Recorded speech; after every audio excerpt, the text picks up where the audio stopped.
Y si te dijeran que la forma más inteligente de gestionar el riesgo no es evitarlo, sino optimizarlo, que a veces, para estar más seguro tienes que buscar un poco más de rentabilidad, pero de una forma muy específica. Suena que te están intentando vender algo, ¿verdad? Hola y bienvenidos. Hoy vamos a meternos de lleno en un material que, a primera vista, intimida un poco. Es un artículo académico de Bo-Gu Kim, Chul-Woo Han y Frank C. Park, que propone un método nuevo para optimizar carteras de crédito. Nuestra misión aquí es desgranar este marco matemático, que a menudo es impenetrable para ver qué podemos sacar en claro de entre tanta fórmula. Y ya adelanto que hay sorpresas mayúsculas. Sí, a ver, el punto de partida es absolutamente clave para entender todo lo demás. Las carteras de crédito, los préstamos que tiene un banco, por ejemplo, no se comportan como las carteras de acciones. Sus pérdidas no siguen la típica y tranquilizadora campana de Gauss. Tienen lo que en la jerga se llama colas anchas, Colas anchas. ¿Y qué significa eso en la práctica? que los desastres son. Más frecuentes. Exacto. Significa que las pérdidas extremas, los eventos catastróficos, son mucho más probables de lo que los modelos de siempre predicen. Mira, en una cartera de acciones, una mala noticia puede hacer que una acción baje un 5%. En una cartera de crédito, una mala noticia puede ser que una empresa quiebre y el valor de su deuda pase a ser cero, Cero. De golpe. de golpe. Y además, los impagos suelen estar correlacionados. Si una gran constructora quiebra, pues es muy probable que sus proveedores y subcontratas también sufran. Se crea un efecto dominó. Por eso, las herramientas de siempre, como el análisis de media varianza, que funciona también en bolsa, aquí son como intentar usar un mapa de carreteras para navegar por el océano. Entiendo. Las reglas son distintas y los peligros también. Claro, si el riesgo de catástrofe es mayor de lo que pensamos, no basta con saber cuál es el límite de pérdidas en un día normal. Necesitas saber qué tan feo se pone el asunto cuando cruzas esa línea roja. Precisamente. Y por eso, los autores y el sector en general se han movido hacia una métrica de riesgo llamada Conditional Value at Risk, o CVAR. Es un concepto que vale la pena entender bien. Su primo más antiguo, el VAR, el valor en riesgo, te dice algo como, con un 99% de confianza, no perderemos más de 1.000.000 de euros. Vale, pero ¿y el 1% que queda? Ese es el problema. El VAR no te dice nada sobre lo que pasa ahí. ¿Pierdes 1.000.000 y 1 euro o pierdes 100 millones? Te deja completamente ciego ante el peor escenario posible. Totalmente. El CVAR, en cambio, se hace la pregunta valiente. Pregunta, vale, en ese 1% de los peores escenarios, ¿cuál es la pérdida media que puedo esperar? Ah, la media del desastre. Exacto. Es una medida mucho más prudente, porque te obliga a mirar de frente al abismo. Suena como una herramienta mucho más sensata. Desde luego, si tenemos una métrica mejor como el CVAR, ¿dónde está el problema? Quiero decir, ¿por qué hace falta un paper entero para proponer un método nuevo? Porque una cosa es medir el riesgo y otra muy distinta es optimizarlo. Y aquí es donde el artículo lanza su primera crítica a los métodos que ya existen. La forma estándar de optimizar usando CVAR es la programación lineal. Es un método robusto, matemáticamente conveniente, porque la función de CVAR es convexa y eso, facilita los cálculos. Pero tiene una carencia fundamental. ¿Cuál? No sabe cómo manejar objetivos que no son convexos. Vale. Y resulta que el objetivo más importante de todos en gestión de carteras, el santo grial, por así decirlo, no es convexo. Hablo del ratio rentabilidad-riesgo. Ah, claro. ¿Cuánta rentabilidad obtienes por cada unidad de riesgo que asumes? Exactamente. Minimizar el riesgo hasta hacerlo casi desaparecer es inútil si en el proceso aniquilas por completo la rentabilidad. Es como diseñar el coche más seguro del mundo. Una burbuja de acero indeformable, Ajá. pero que no puede superar los 10 kilómetros por hora. Es seguro, sí, pero no te sirve para ir a ningún sitio. Entiendo. Entonces, las herramientas estándar pueden hacerte muy seguro, pero también muy ineficiente. Es una seguridad un poco estúpida, por así decirlo. Pero si todo el mundo sabe que ese ratio es la métrica clave, ¿por qué se sigue usando un método que no puede optimizarlo directamente? ¿Es por comodidad o es por limitaciones técnicas? Mezcla de ambas, diría yo. Optimizar funciones no convexas es una pesadilla computacional. No hay una solución única y garantizada. Es un problema mucho más complejo. Los métodos de programación lineal son rápidos, son fiables para los problemas que sí pueden resolver, pero este no es uno de ellos. Así que los gestores a menudo se ven obligados a hacer aproximaciones o optimizar el riesgo y la rentabilidad por separado, esperando encontrar un buen equilibrio de forma indirecta. Vale, entonces tenemos un problema claro. Las herramientas estándar son como un martillo para un tornillo. No funcionan para el objetivo real. ¿Cuál es la solución que proponen estos autores? Aquí es donde la cosa se pone realmente interesante. Presentan su método de proyección cuadrática no lineal.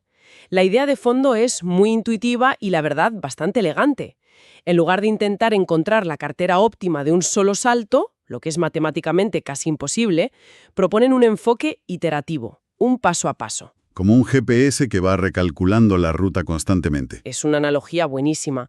En cada punto del camino, el método no se pregunta ¿dónde está el destino final? Se hace una pregunta mucho más sencilla. Desde mi posición actual, ¿cuál es el mejor y más pequeño ajuste que puedo hacer para mejorar mi ratio rentabilidad-riesgo?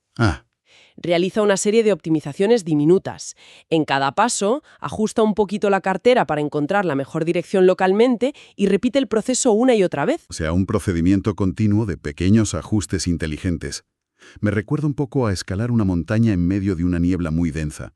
No tienes ni idea de dónde está la cima, pero en cada paso que das, te aseguras de que estás yendo en la dirección más empinada posible desde donde estás, confiando en que eso, al final, te llevará a la cumbre. La analogía es perfecta. Y la belleza matemática del método es que cada uno de esos pequeños pasos, cada una de esas optimizaciones locales, sí tiene una solución exacta y una que se puede calcular muy rápido. Lo consiguen usando una herramienta llamada multiplicadores de Lagrange. Un momento, ese es uno de esos términos que asustan. ¿Qué es eso de los multiplicadores de Lagrange en cristiano? Piénsalo de forma sencilla. Son una herramienta matemática para resolver un problema de optimización cuando tienes restricciones. En este caso, la restricción podría ser tu presupuesto. Quiero la mejor cartera posible, pero sin invertir más dinero del que tengo. Vale. Los multiplicadores te ayudan a encontrar ese punto óptimo teniendo en cuenta esas reglas del juego. Gracias a ellos, cada paso en la niebla es computacionalmente muy eficiente. Vale, la idea es inteligente. Pero, volviendo a la analogía de la montaña en la niebla, si vas dando pequeños pasos hacia arriba, ¿cómo sabes que no estás subiendo a una colina pequeña en lugar de al Everest?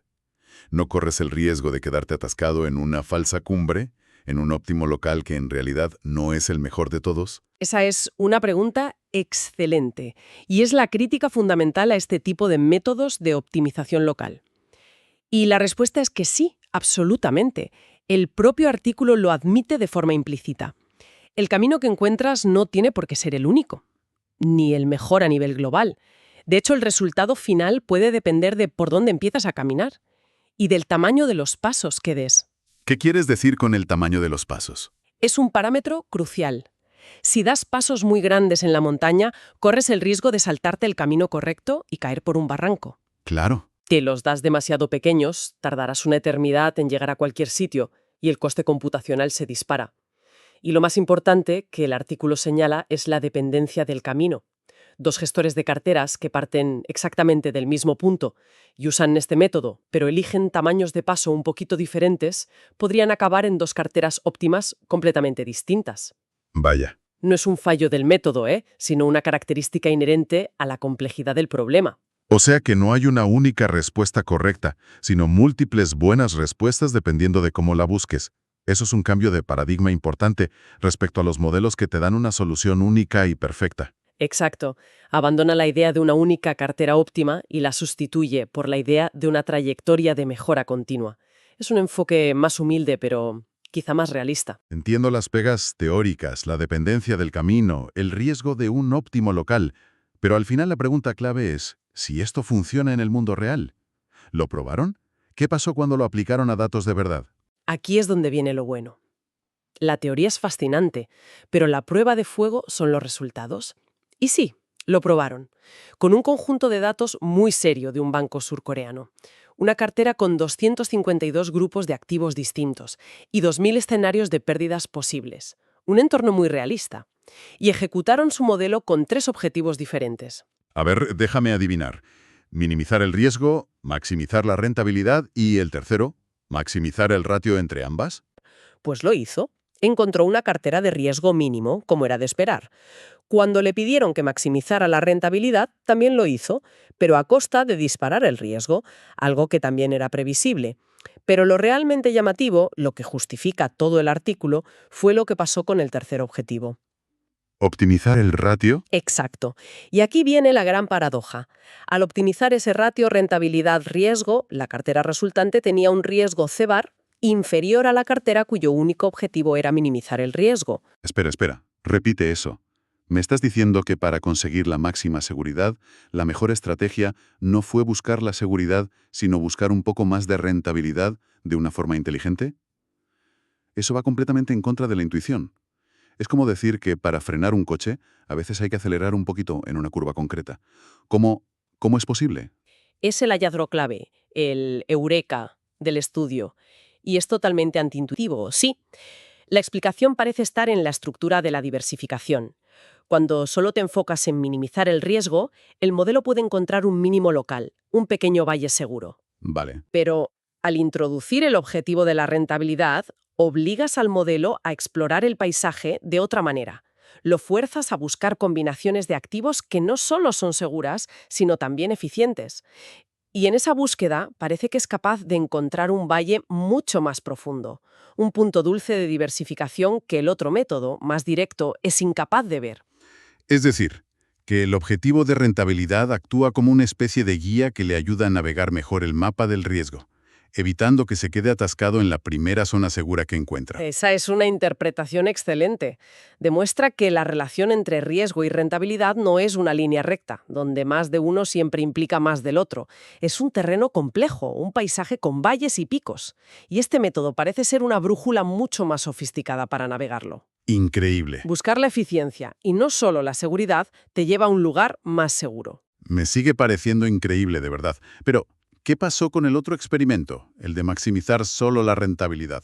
Has dicho que era previsible, pero ¿cómo de malo fue el resultado? Fue un desastre anunciado y sirve como una advertencia muy potente. Los gráficos que presentan en el paper son brutales en este sentido.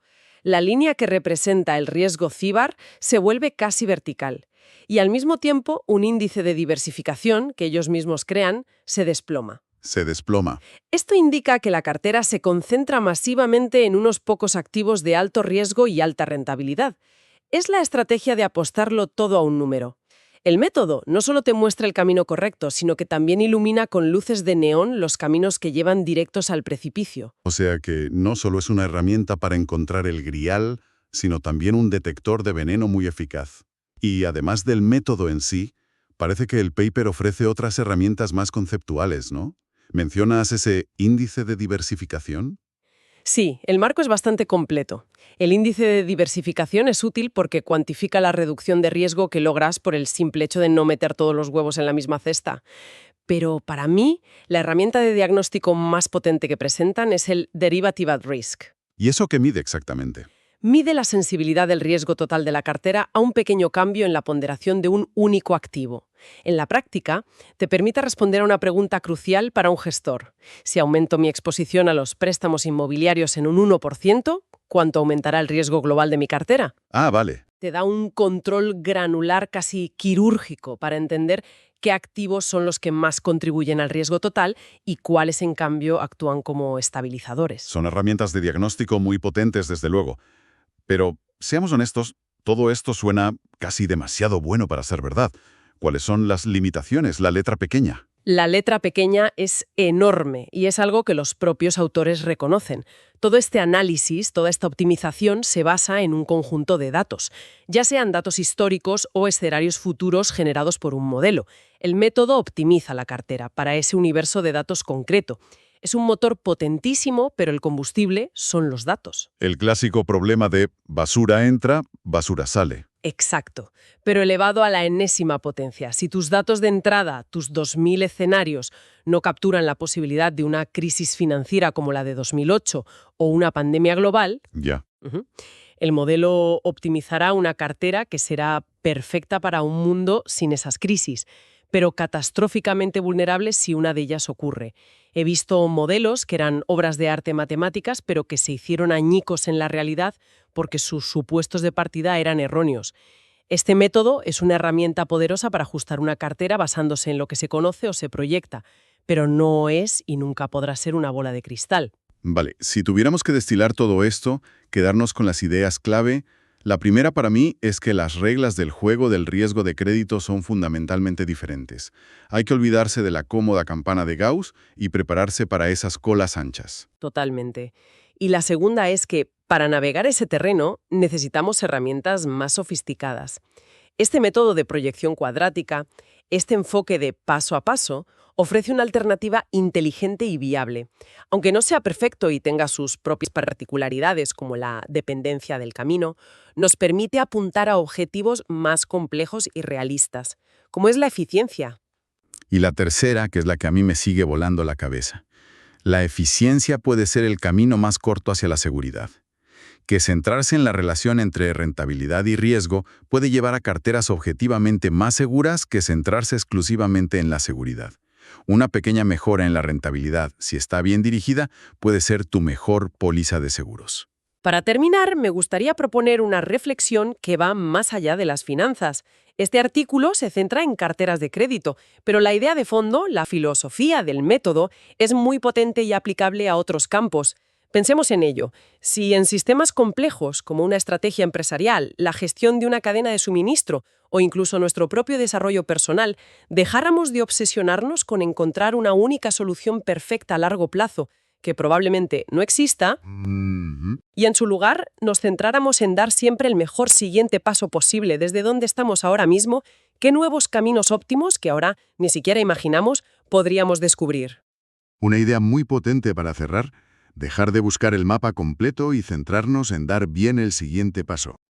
Gracias por acompañarnos en este análisis.